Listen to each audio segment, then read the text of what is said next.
week on Perspective, radicalized and returning home. Less than 2 months ago, the city of Raqqa fell. Described as the capital of ISIS, or the Islamic State, the Syrian city became the symbol of the international fight against radical, violent terrorism. With its capital in ruins, much of its territory lost, ISIS may be weakened, but not yet defeated.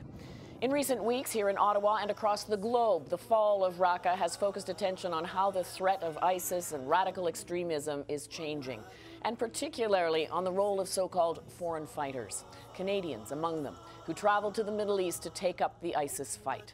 Where will they go now the battlefields in Syria and Iraq are mostly gone?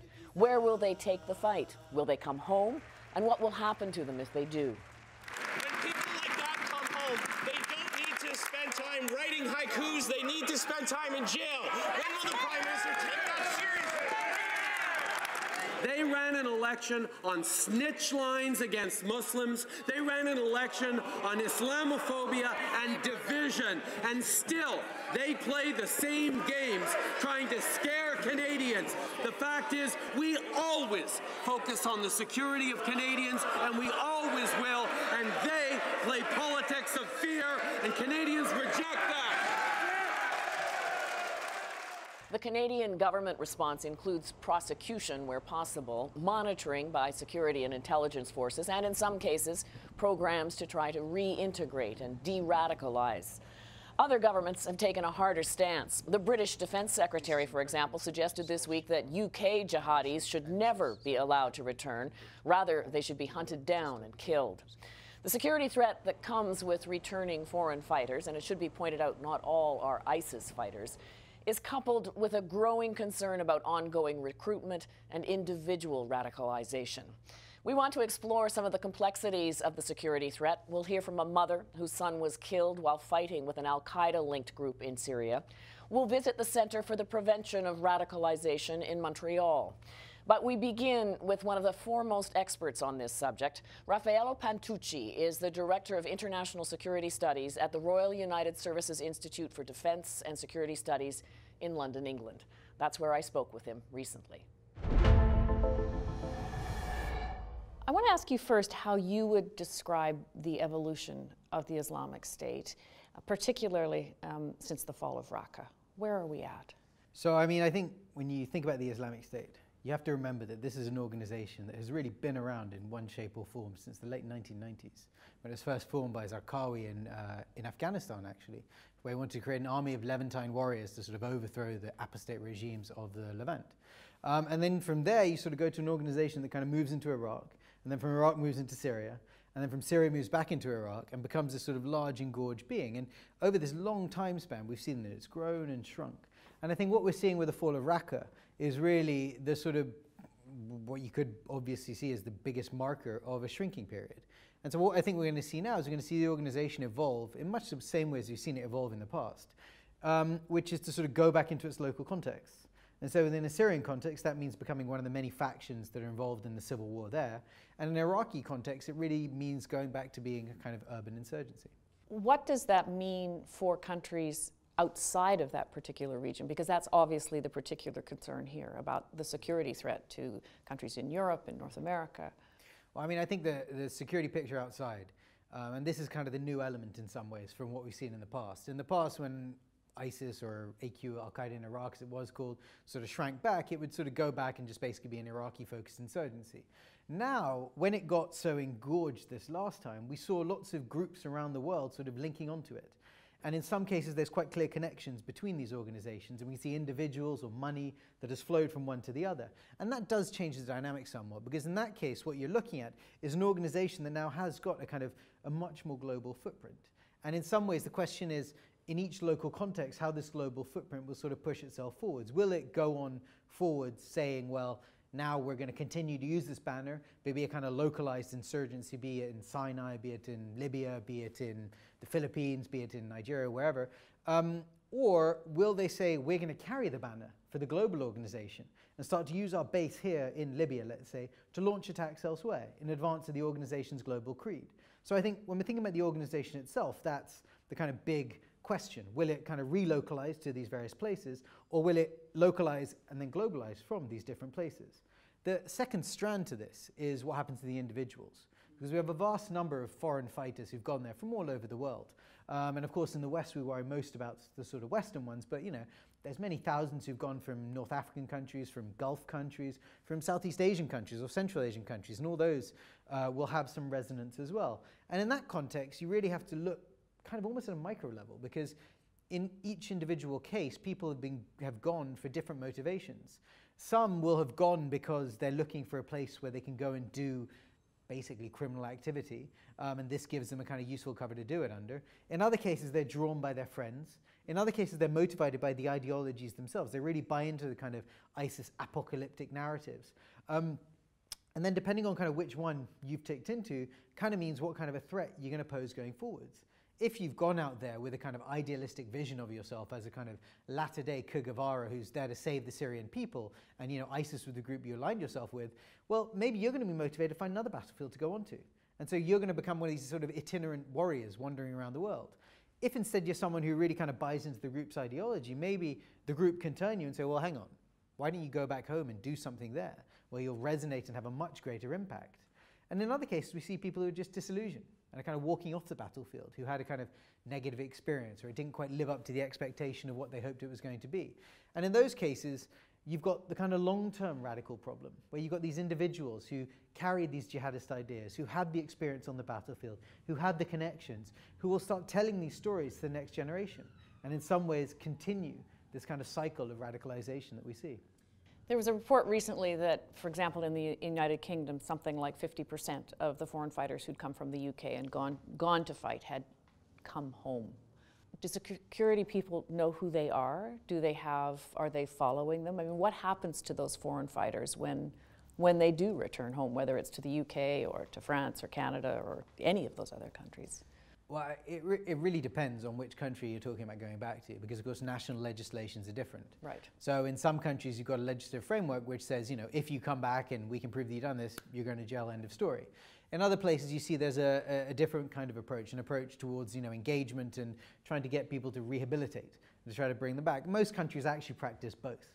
I think in the United Kingdom's context, the security services do try to keep track of everyone who's come back, and where they can, they will try to jail people. You know, if you're an individual who's gone to fight alongside ISIS, or gone to fight alongside Jabhat al-Nusra, which is, you know, or Jaish Fath al-Sham, which is an affiliate of al-Qaeda, you've gone to fight with a prescribed terrorist organization.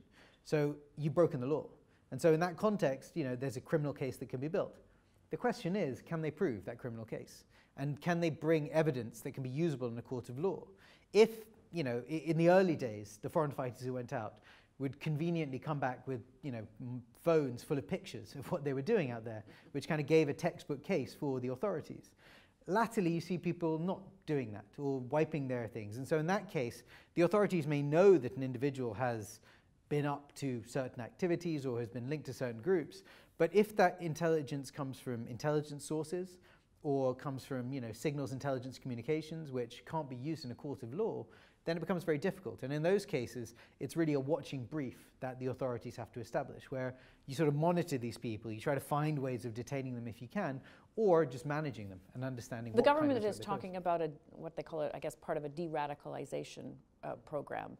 And I understand that you think that's a good idea. This what's it called? Operation Constraint. Yeah, Constraint.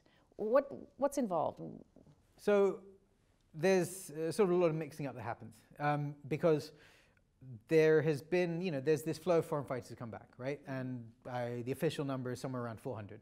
Now, of those 400, I think we can track about 100 and something who've actually been jailed and incarcerated. You can track that through, you know, court cases and see the others. Where have they gone? Well, in some cases, you know, authorities have concluded that there's kind of no particular danger that's posed and we can kind of move on. In other cases, they're watching them because they're trying to find a way of building a case against them. And in some cases, undoubtedly, they've sneaked back, frankly, under everybody's radar.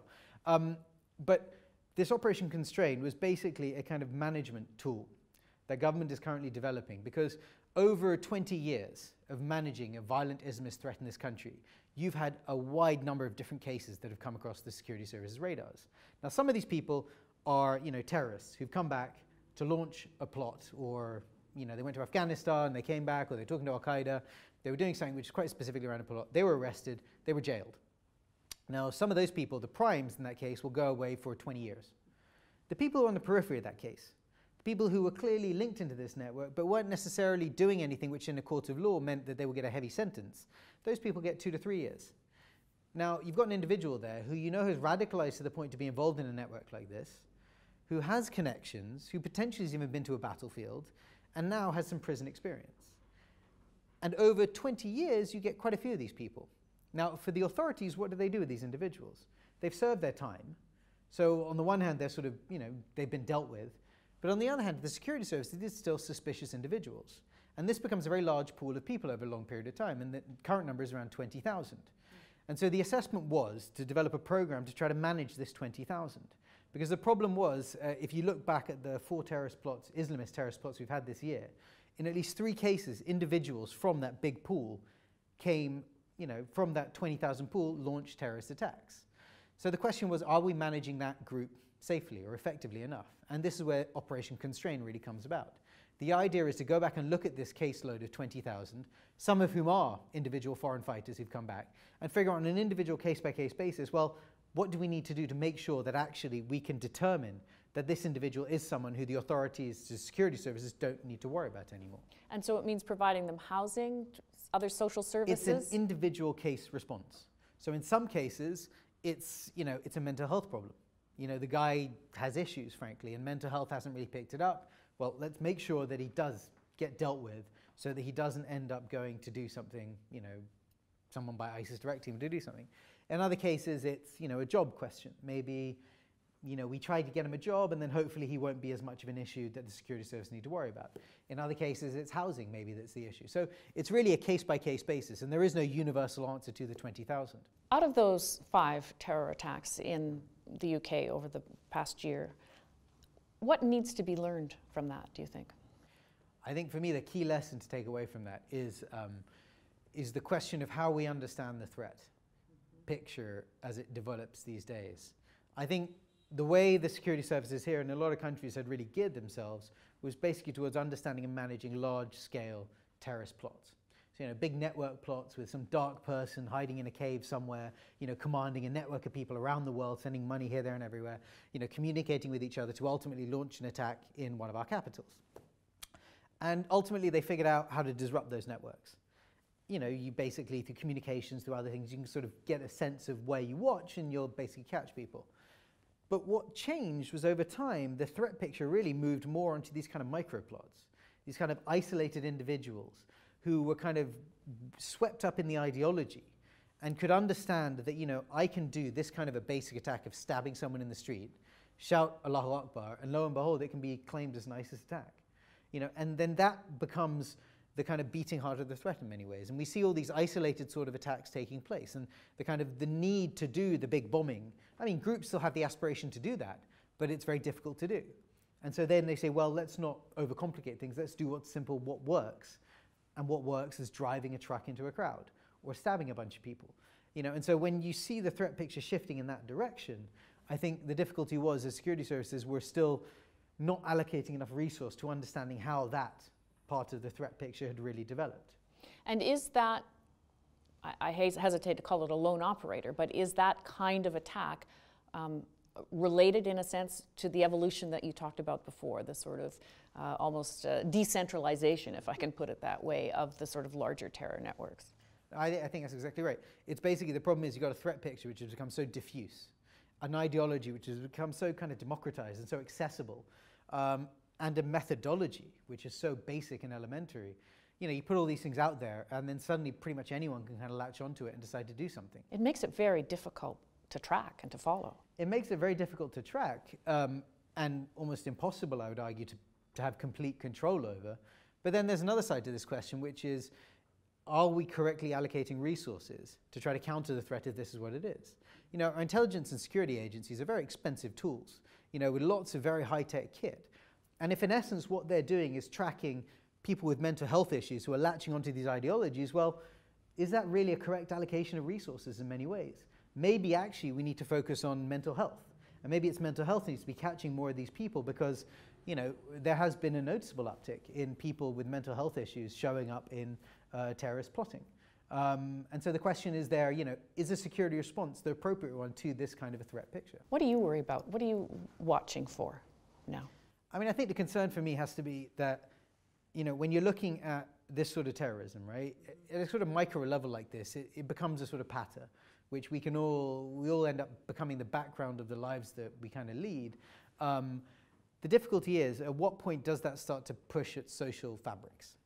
And at what point does that start to exacerbate social fabrics that you really start to tear at our societies and start to see political parties rise off the back of this sort of violence to start pointing at, large groups of people? Or violence, racism. Exactly. You start to see all of these questions rising. And I would argue that, you could certainly see in a British context, you could see the rise of some of the more xenophobic parties or movements that we've seen have really been in direct correlation to the kind of Islamist threat as it's sort of risen. And that kind of reciprocal radicalization is something that can have really fundamental impact on societies in very, very negative ways. And in some ways that can cause a very, very long-term lasting damage. In some ways, on a society-wide level, more than a sort of individual terrorist attack. Though an individual terrorist attack, the individuals caught up in it, of course, are suffering a huge loss that no one should diminish at all. But those sort of bigger societal tensions are the things that can really reshape our societies. And in many ways, that's what terrorist groups are pushing towards. I was going to say, in some ways, what we've seen in terms of political results and movements suggests that to a certain extent, the terrorists are achieving what they set out to achieve. I mean, they talk of a clash of civilizations, and you can increasingly see mainstream parties talking in those sorts of terms. Where should we look for optimism? No, it's. I mean, it's difficult because I think that if you look in aggregate at sort of terrorist casualties in the European context, for example, they are down from the 70s.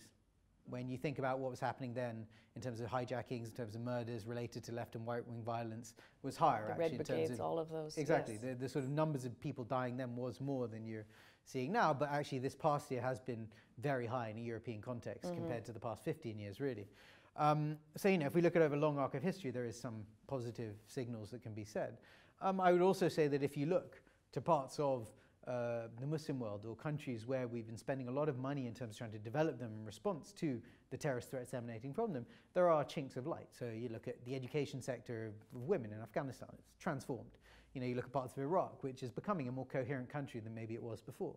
There are signs that, this long investment is bearing some sort of fruit. But, I think it is still, it is a menacing picture to look at. But then again, I think we also have to step back a little bit and say, even though each individual loss from a terrorist attack is a terrible burden on each individual family that suffers it, you still are much more likely to, die in a car crash or get murdered through some other cause than you are going to get caught up in a terrorist incident. Yeah. Thank you very much for your expertise. Thank you.